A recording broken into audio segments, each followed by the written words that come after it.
Hampir semua kesultanan atau kerajaan mewarisi tahtanya pada keturunan laki-laki. Ini berlaku juga di Kesultanan Yogyakarta. Namun kini warga Jogja tengah bertanya-tanya siapa yang akan mewarisi tahta Sri Sultan Hamengkubuwono ke-10. Ini karena Sultan tidak memiliki anak laki-laki. Siapakah yang akan menjadi penerus Raja Jogja berikutnya? Reporter Tempo TV Rio Rizalino mewawancarai Sri Sultan Hamengkubuwono ke-10 untuk mencari tahu jawabannya.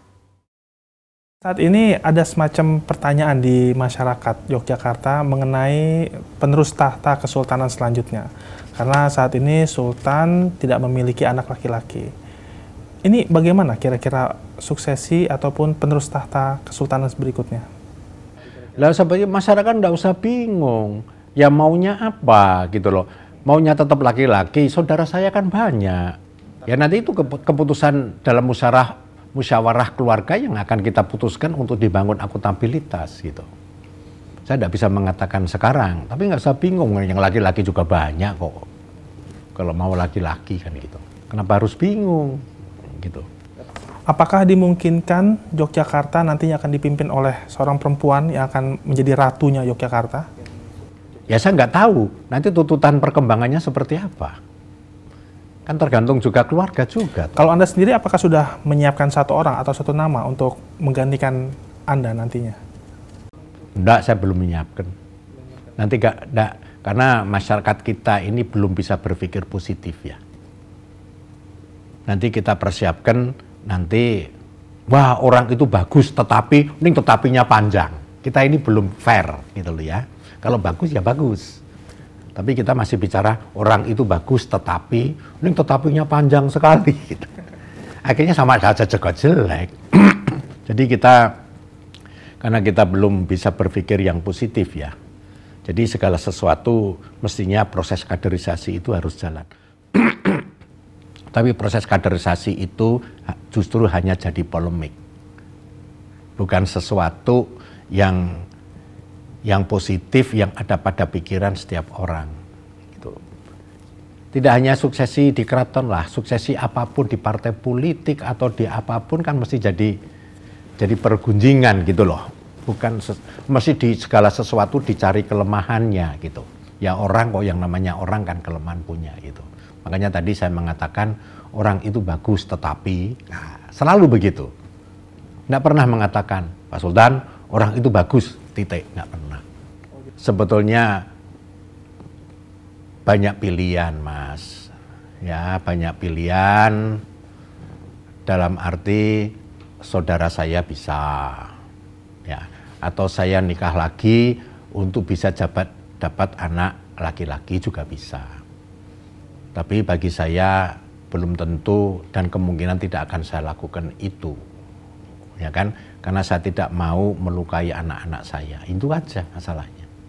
Kalau kita melihat kesultanan ataupun kerajaan di Nusantara yang lainnya, ini kebanyakan berakhir dengan perebutan tahta. Nah, bagaimana cara Anda untuk mencegah hal itu terjadi di Yogyakarta? Kita jagalah, kita jaga, jangan sampai itu terjadi. Yang penting kan kita membangun komunikasi yang baik. Ya kan? Bahwa semua itu punya potensi yang sama. Bagaimana kita mendialogkan dengan jujur dan baik. Hanya itu aja kok. Ya, tapi kalau kita tidak pernah beritikad jujur untuk mengkomunikasikan ya sesuatu yang penting untuk bisa punya pilihan terbaik dari yang baik, selama itu akan ada masalah. Ini pertanyaan terakhir Sultan, mau sampai kapan Anda akan terus menjabat sebagai Sultan di Yogyakarta? Ya itu terserah saya sendiri ya. Tapi bagaimanapun saya kan makin tua, ya kan? Bagaimana orang itu menyadari makin tua itu kemampuan itu makin menurun, daya pikirnya juga makin menurun, dimana diperlukan Sultan yang fresh untuk tetap bisa mengawal, bisa mengayomi, ya, dan masyarakat merasa terlindungi karena ada Sultan yang progresif, yang kreatif, yang inovatif kan gitu. Makin tua kan tahu diri lah, orang itu tahu diri, gitu loh. Nggak usah diundurkan tahu diri untuk mundur, kan itu.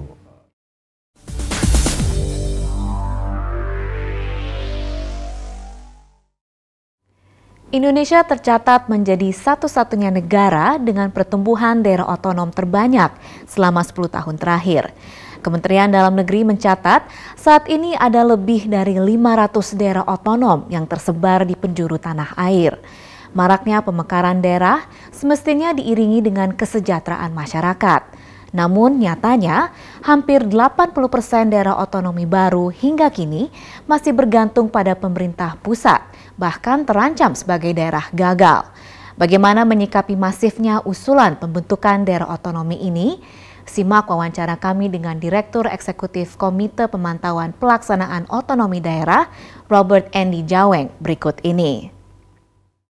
Di sini kita melihat ada ketidaksinkronan antara pemerintah dan DPR dalam otonomi daerah ini. Nah, menurut Anda bagaimana? Usulan pemekaran sekarang ini lebih banyak menggunakan pintu DPR.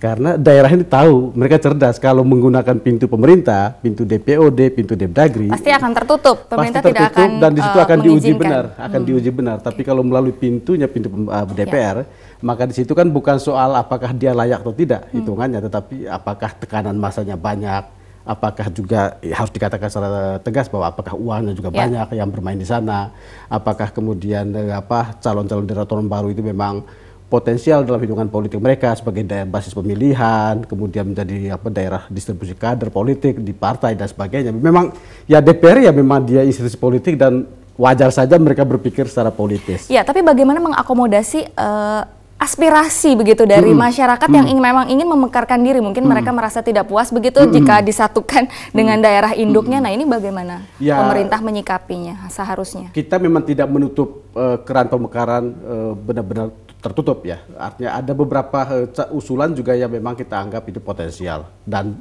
terbukti kemudian dari 205 yang sudah mekar sekarang ada cukup banyak juga yang berhasil begitu ya. Pemerintah sendiri juga tidak konsisten. Kalau 2009 pemerintah keluar dari ide moratorium.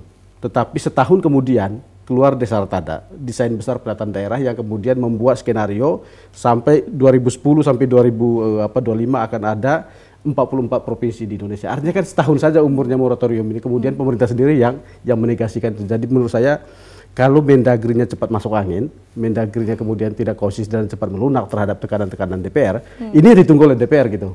Nah, ada tiga. Padahal seharusnya yang berwenang adalah semestinya pemerintah, bukan DPR. DPR juga punya kewenangan untuk menyusun undang-undang karena daerah otonom baru dibentuk dengan undang-undang baru gitu ya.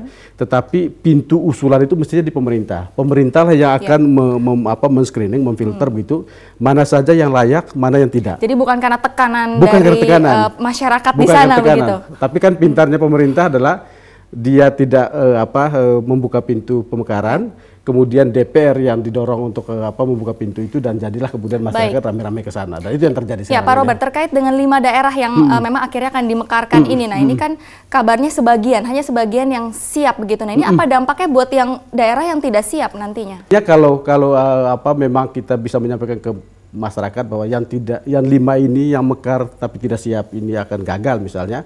Ini menjadi pesan bagi mereka.